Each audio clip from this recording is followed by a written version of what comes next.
ना ना इन नलायकों को हम कभी बेटी देंगे और ना इनको रोटी देंगे। नेपाल में जो एक बाइक की प्राइस पड़ती है ना, वहाँ पे हमारे यहाँ 4 व्हीलर आ जाए, 4 चक्का की गाड़ी हम लोग खरीद सकते हैं जितना में वो लोग सिर्फ बाइक खरीदते हैं। अस्सलामुअलैकुम, कैसे हैं आप सब? आई होप आप सब अच्छे होंगे। तो गाइस आज हम रिएक्शन करने जा रहे हैं भाई। इंडियन मीडिया ने फिर नेपाल को लेके एक टिप्पणी कर दी है कि वो बेटी एंड रोटी का जो रिश्ता है उसके बारे में कुछ बहुत सारी जो ऊंच नीच बातें कर दी हैं। तो एक नेपाली भाई है जिन्होंने पहले भी एक दफा हमने इनकी वीडियो पे रिएक्शन किया था जिसपे इन्होंने काफी जवाब दिया था, मीडिया को करारा जवाब दिया था। एंड फिर दूसरी वीडियो इसमें देखते हैं कि इन्होंने क्या जवाब दिया है इंडियन मीडिया को। तो बिना देरी के इस वीडियो को देखते हैं उससे पहले रिक्वेस्ट है अगर आप न्यू वीडियो करते लाइक एंड चैनल को सब्सक्राइब करके हमारे साथ जुड़ जाएं। वीडियो देखते हैं फिर उसके बाद बात करते हैं।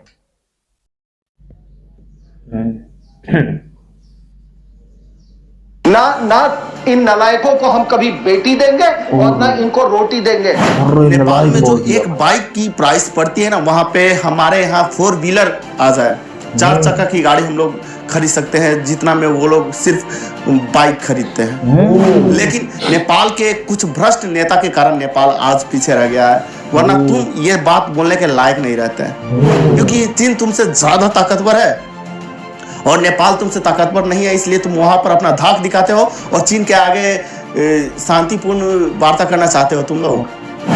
सही बात है यार। मतलब मैंने ना सुना है कि जो नेपाल में लोग होते हैं ना उनके पास पैसा बहुत ज्यादा पैसा, गवर्नमेंट पे पैसा नहीं है लेकिन आवाम के पास बहुत भारत और नेपाल का रिश्ता सदियों पुराना है।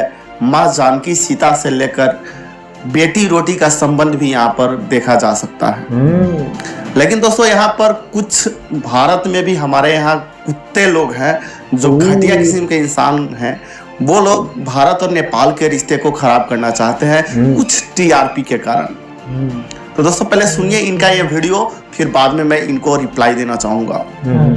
एक हमारे यहाँ शब्द होता है नक्शेबाजी। ये नेपाल के इनको बहुत ये बात, ये आप अपना नक्शा लेके चलो, हम भी नक्शेबाजी करेंगे और देखते हैं किसका नक्शा प्रिवेल करेगा। जहां तक बातचीत की बात है, लिपू लेक पर कोई बातचीत नहीं होगी। और दूसरा, आज मैं आपको ये भी कह देता हूं, एक जिम्मेदार, ये बेटी और रोटी ना इन नलायकों को हम कभी बेटी देंगे और ना इनको रोटी देंगे। और तीसरी बात, युद्ध के बादल मंडरा रहे हैं। मतलब टीआरपी तथा व्यूज के लिए ये लोग कुछ भी कर सकते हैं, कितने नीचे तक घटिया से घटिया काम कर सकते हैं। जो भारत और नेपाल का संबंध बहुत ही पवित्र है उससे भी ये लोग खराब करने के लिए ऐसे अभिव्यक्ति दे सकते हैं। दोस्तों ये लोग वही है जो रोड साइड पर एक्टिंग करते हैं और 2 समोसे और 150 रुपए की दिहाड़ी में स्टूडियो में आकर कभी मौसम विभाग के विशेषज्ञ बन जाते हैं, तो कभी सुरक्षा विभाग के विशेषज्ञ बनते हैं, तो कभी मेरा ये बन जाते हैं। इन लोगों से घटिया इंसान मैंने कभी नहीं देखा। ये लोग खुद के स्टूडियो में कुछ इस तरह से काम करते हैं।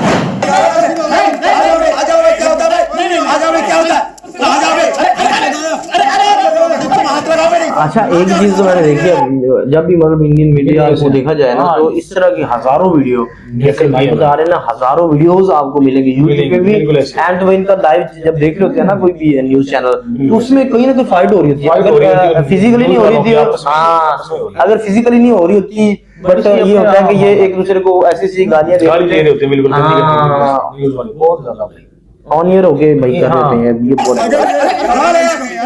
अरे भारत का वो इतिहास रहा है कि अगर दुश्मन भी आकर हमारे सामने खड़े हो जाए तो हम उसका स्वागत करते हैं, उसे अभिनंदन करते हैं। लेकिन ये लोग वो लोग हैं जो दोस्तों को भी दुश्मन बना दे अपने बातों से, जो ये गोदी मीडिया काम करते हैं टीआरपी के लिए। ये क्या बोल रहे थे कि नेपाल को ना रोटी देंगे ना बेटी देंगे। अब बे तेरे देने से ना देने से कुछ फर्क नहीं पड़ता है। कभी भी किसी के होने से ना होने से किसी के लाइफ पे कुछ फर्क नहीं पड़ता है। नहीं पड़ता भाई। मैं तुम्हें बता देना चाहता हूं यहीं पर अपने चैनल से कि अगर भारत और चाइना के बीच ट्रेड वार हुआ और हम लोग बाइकआउट किए चाइना का, तो क्या हम लोग मर गए हैं? भारत के लोग जी नहीं रहे हैं चाइनीज प्रोडक्ट के बिना। तो ठीक यही आप सोचो नेपाल के ऊपर भी। अगर नेपाल को आप बाइकआउट करते हो, कुछ नहीं वहां पे एक्सपोर्ट करते हो, तो नेपाल के लोग मरेंगे नहीं। ये बात अपने दिमाग में रखो। नेपाल के जो तराई क्षेत्र है और मध्य पहाड़ी क्षेत्र है वहां पर भी कृषि किया जाता है और वहां के लोग इतना ज्यादा कैपेबल है कि वहां के पूरे नेपाली को भी पेट पाल सकते हैं कृषि के द्वारा, क्योंकि नेपाल एक कृषि प्रधान देश है। वहां पर जल स्रोत का भी एशिया में सबसे धनी देश में उसका नाम आता है। कुछ भी बोलते रहते हो, बैठ जाना है, 2 समोसे खाना है और कुछ भी बोलना है। नेपाल के साथ हमारा क्या संबंध रहा है वो चीज अब किस गधे को मैं समझा रहा हूँ। तुम समझते हो कि नेपाल मांग कर खाता है और भारत पे डिपेंड है, तो मैं तुम्हें बता देना चाहता हूँ कि नेपाल कभी भी भारत से ऐसे ही सामान नहीं लेता है, उसके लिए पैसे देता है तब जाकर सामान लेता है। सही बात और हेलो, मैं तुम्हें जानकारी दे देना चाहता हूँ कि नेपाल के लोग कितना ज्यादा टैक्स पे करते हैं भारत के। सही बात है भाई, सही कह रहे हो। मतलब जो नेपाल मानते हैं कि नेपाल एक लैंडलॉक कंट्री है, मतलब उनके साथ समुद्र नहीं लगता है। बट वो जो इम्पोर्ट एक्सपोर्ट ज्यादातर उनका ट्रेड जो होता है ना वो इंडिया के साथ होता है। बट इस चीज को हमें देखना चाहिए यार कि इंडिया को भी सोचना चाहिए, इंडियन लोगों को सोचना चाहिए कि अगर नेपाल लेता है तो नेपाल पैसा देता है ना भाई, डॉलर देता होगा। हाँ, मुफ्त नहीं लेते, मुफ्त कोई भी नहीं लेता, डॉलर देते होंगे तभी तो होती है, तो भाई पैसों से पैसे से होती है भाई। रुपया पेट्रोल पर अगर हमारे यहाँ दाम बढ़ जाए तो आग लग जाती है, लोग आंदोलन पर उतर जाते हैं। लेकिन वहीं पर नेपाल पर मैं तुम्हें बता देना चाहता हूँ कि नेपाल में जो एक बाइक की प्राइस पड़ती है ना, वहां पे हमारे यहाँ 4 व्हीलर आ जाए, 4 चक्का की गाड़ी हम लोग खरीद सकते हैं जितना में वो लोग सिर्फ बाइक खरीदते हैं। बात करें वहां की, यानी कि मुझे आ रहे थे कमेंट्स कभी कभी मैंने ना कई दफा पढ़े हैं कि जो नेपाल की आवाम है ना उसके पास पैसा है, गवर्नमेंट के पास पैसा नहीं है। एंड तो वही जो बाइक आती है ना इंडिया से या जहाँ से भी आती है ना नेपाल में, वो इतनी महंगी पड़ जाती है कि अगर नेपाली उसको मतलब उतना पैसा इंडियन के पास होना तो वो गाड़ी खरीद लेगा, ठीक है। बट वो नेपाली जो है वो उतनी में ले रहे हैं, मतलब इट मींस कि इनके पास पैसा है नेपाली के पास। तो वो लोग 4 व्हीलर की टैक्स पे करते हैं, वहां से हम लोग साल भर अपने गाड़ी में पेट्रोल डलाकर चलेंगे। बात करते हो नेपाली लोगों से और कंपेयर करने की बात करते हो तो वो तो नेपाल का गवर्नमेंट, नेपाल की सरकार निकम्मा है, भ्रष्टाचार है, इसलिए नेपाल अभी तरक्की नहीं कर पा रही है। वरना नेपाल का जितना जनसंख्या कम है, जितना छोटा देश है, वो तो बहुत ही ज्यादा विकसित देश गिने जाता है। उदाहरण के लिए तुम्हारे सामने है ना, सिंगापुर है, जापान है, मलेशिया है, जैसे बहुत ऐसे देश है जो छोटे होते हुए भी भारत के सामने बहुत ही ज्यादा विकसित है। उससे आप नजरे से नजर नहीं मिला सकते हो, इतना ज्यादा विकसित है और इतना आगे के सोच वो लोग रखते हैं। लेकिन नेपाल के कुछ भ्रष्ट नेता के कारण नेपाल आज पीछे रह गया है, वरना तुम ये बात बोलने के लायक नहीं रहते हैं। मुंबई दिल्ली के स्टूडियो में बैठकर बड़ी बड़ी बातें पेलना बहुत आसान है, लेकिन एक्चुअल रियलिटी, ग्राउंड रियलिटी जब तुम्हें पता चलेगा, जब तुम भारत और नेपाल के बॉर्डर के नजदीक जाकर वहां के जनजीवन देखोगे, दोनों तरफ के लोग एक दूसरे पर डिपेंडेंट रहता है। अगर तुम्हें पता हो, अगर न्यूज़ तुम लोग वाकई में देखते होंगे तो तुम्हें पता होगा कि जब कोरोना में भारत और नेपाल का बॉर्डर बंद हुआ था तो भारत साइड के जितने भी व्यापारी थे सबका शटर यानी रूम का भाड़ा तक देने का पैसा की कमाई नहीं हो पा रही थी। ये थी सच्चाई, जो नेपाल के लोग आकर भारत के लोगों को पैसे देकर सामान लेकर जाते हैं, उसका ये जीता जागता सबूत है। और तुम बात करते हो कि काला पानी, लिपुलेख और लिम्बिया अधूरा पे बात नहीं होगा। अबे तू है कौन? भारत का तुम प्रधानमंत्री हो या तुम गृह मंत्री हो? अमित शाह तुम ही हो क्या? सिर्फ तुम 2 कौड़ी के एक्टर हो जो 2 समोसे और 150 रुपए के लिए हर एक टीवी चैनल पर एक अपना जॉब का डिस्क्रिप्शन बदल कर आ जाते हो। कभी मौसम विभाग के विशेषज्ञ बन जाते हो, तो कभी सुरक्षा विभाग के विशेषज्ञ बन जाते हो, तो कभी क्या क्या बन जाते हो पता नहीं। तुम्हें याद दिला दूं कि जब चीन लद्दाख पे हमला किया था, वहां पे चढ़ाई किया था, तब तो तुम ये बात बहुत बोल रहे थे कि शांति रूप से हम बात करेंगे, वार्ता के द्वारा दोनों समस्या का सॉल्व होगा। क्यों शांति द्वारा? क्यों तुम वहां पे हल्ला करके बंदूक के द्वारा क्यों नहीं वो सॉल्व कर लिया? क्योंकि चीन तुमसे ज्यादा ताकतवर है, ये बात है भाई। और नेपाल तुमसे ताकतवर नहीं है, इसलिए तुम वहां पर अपना धाक दिखाते हो और चीन के आगे शांतिपूर्ण वार्ता करना चाहते हो तुम लोग।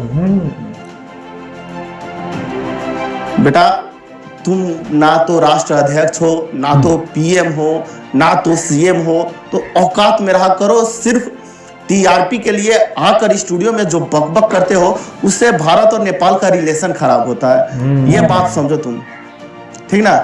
और मैं नेपाल और भारत के तमाम दोस्तों से जो अभी मेरा ये वीडियो देख रहा है, उन सभी से गुजारिश करना चाहूँगा कि ऐसे दो कौड़ी के एक्टर्स की बात मानकर आप लोग सीरियसली में भारत और नेपाल का जो द्वंद्व है, जो इशू है, उसे इस ग्राउंड रियलिटी पे समझने का कोशिश मत कीजिएगा, क्योंकि ये लोग सिर्फ टीआरपी के लिए इस तरीके से एक बंद कमरे में करते हैं, लेकिन ग्राउंड रियलिटी कुछ अलग ही है। नेपाल के लोग भारतीय लोग को बहुत प्यार करते हैं, वहीं पर भारतीय लोग भी हम जैसे हैं जो नेपाल को बहुत प्यार करते हैं। तो कहीं ना कहीं ये हेट फैलाने वाले मीडिया से आप लोग दूर रहिए। मेरा आवाज आज खराब है क्योंकि मेरा थोड़ा तबीयत भाई काफी करते रहते हैं, आवाज थोड़ा अच्छा नहीं आ रहा, आप लोग मैनेज कर लीजिएगा। तो बात यही है कि इस तरीके के दो कौड़ी की पत्रकार और चाटुकार जैसे गोदी मीडिया से आप लोग अलग ही रहिएगा, क्योंकि ये लोग कभी भी जोड़ने की बात नहीं करते हैं, तोड़ने की ही बात करते हैं। अपने ही देश में दो मजहब को लड़ाने का, धर्म के ऊपर लड़ाने के लिए ये लोग नहीं चुकते हैं, तो ये फिर भी दो देश है, दो राष्ट्र है। दोस्तों, आप लोग बुद्धिमत्ता से काम लीजिएगा, आप लोग अपने दिमाग से काम लीजिएगा, इस तरीके के नॉनसेंस न्यूज़ पे ध्यान मत दीजिएगा। मेरा यही रिक्वेस्ट है। आप लोगों को क्या कहना है वीडियो में कमेंट करके ज़रूर बताइएगा, और नेपाल से रिलेटेड सत्य तथ्य खबर सबसे पहले देखने के लिए हमारे चैनल को सब्सक्राइब कीजिएगा। मिलते हैं नेक्स्ट वीडियो में एक नए टॉपिक के साथ। तब तक ख्याल रखें अपना और अपने चाहने वालों का। धन्यवाद। खुदा हाफिज। Have a nice day. क्या बात है यार भाई, ये भाई जो है ना, ये काफी भाई नेपाल और इंडिया के रिलेशन को लेके काफी सीरियस रहते हैं, एंड इतनी अच्छी अच्छी वीडियोस बनाते हैं, और मतलब कि नेपाल और इंडिया के रिलेशन को अच्छा करने के लिए। तो बट जहाँ पे जब इस तरह के लोगों की आ जाती है ना, कोई न्यूज या कोई ऐसी बात आ जाती है, तो भाई फिर ना ऐसे लगाते हैं ना, वाट लगाते हैं, बारे में नहीं सुना जाता भाई, फिर भाई बहुत वाट लगाते हैं ये फिर। तो भाई इन्होंने सही बोला है कि यार जो गोदी मीडिया है ना, वो करती है भाई ऐसे। बिल्कुल, मीडिया मतलब नेपाल के लोग और इंडिया के लोग जो है ना, वो आपस में चाहते हैं, आपस में भाईचारा तो बहुत ज्यादा है भाई, बहुत प्यार। बट ये जो है ना, मतलब गोदी मीडिया हो गया, और ये ना वो भाई थोड़ा सा ना काम को ऐसे ही है जो है ना खराब। उन्होंने सही बोला है कि बाइक की अगर कीमत, बाइक अगर नेपाली लोग इतनी महंगी बाइक खरीद सकते हैं, तो वो गाड़ी भी खरीद सकते हैं भाई। तो वो मतलब के वही जो इंडियन वहां पे इतनी सस्ती बाइक खरीदते हैं, और नेपाली यहाँ पे इतनी महंगी खरीद लेते हैं, बट वही पैसा वो गाड़ी पे लगाए तो गाड़ी खरीद सकते हैं। बट मतलब इसका मतलब ये कह सकते हैं कि नेपाली जो लोग हैं ना, वो मतलब आम आवाम में पैसा है, बिल्कुल ऐसे। और भाई ने जैसे बताया कि भाई मतलब जो इनका मुल्क है, मतलब नेपाल है, वो सारा कुछ खुद भी कर सकता है मैनेज, मतलब सारा बिल्कुल हर चीज खुद बना भी सकता है, खुद धान और सारा कुछ बन सकता है। कोई भी कंट्री ना चले ना, उसके साथ वो अपना सिस्टम पैदावार कर सकता है, बिल्कुल। और पानी का बहुत बड़ा जखीरा है इनके पास, बहुत ज्यादा पानी है नेपाल के पास भाई। और यही वो इन्होंने मतलब जैसे बताया गया जो है ना, हम लोग जैसे अगर चाइना का बाइकआउट कर सकते हैं बिल्कुल प्रोडक्ट का, तो उसके बिना भी रह सकते हैं, इंडियन भी रह सकते हैं, हम भी रह सकते हैं, हम इंडिया के बिना भी रह सकते हैं भाई। ये बातें कहीं ना कहीं बहुत सच है, कहीं ना कहीं क्या भाई बहुत सच है, क्योंकि ये चीज होती है जब आपको बार बार आपका पड़ोसी, आपका जिसके साथ भाईचारे वाला रिलेशन हो, वो आपके उनकी मीडिया बैठ के कुछ लोग बैठ के ऐसे करे बातें टिप्पणी करते हैं, तो वो फिर उस चीज को खराब कर देती है ना रिलेशन को। तो ये वीडियो थी, तो हमेशा जो है इंडिया की मीडिया जो है वो टिप्पणी करती रहती है, पाकिस्तान को लेकर, बांग्लादेश, नेपाल सबको लेकर। तो आज की वीडियो काफी इंटरेस्टिंग थी, आई होप कि आपको काफी अच्छी लगेगी, एंड वीडियो अच्छी लगी वीडियो करके लाइक एंड चैनल कमेंट करके जरूर हमसे राब्ता कीजिए, हम रिप्लाई करेंगे। एंड तो आपको कैसी लगी वीडियो, और आप क्या कहना चाहते हैं इंडिया और नेपाल के रिलेशन को लेकर। तो नेक्स्ट वीडियो मिलते हैं, इजाजत दीजिए, अल्लाह हाफिज।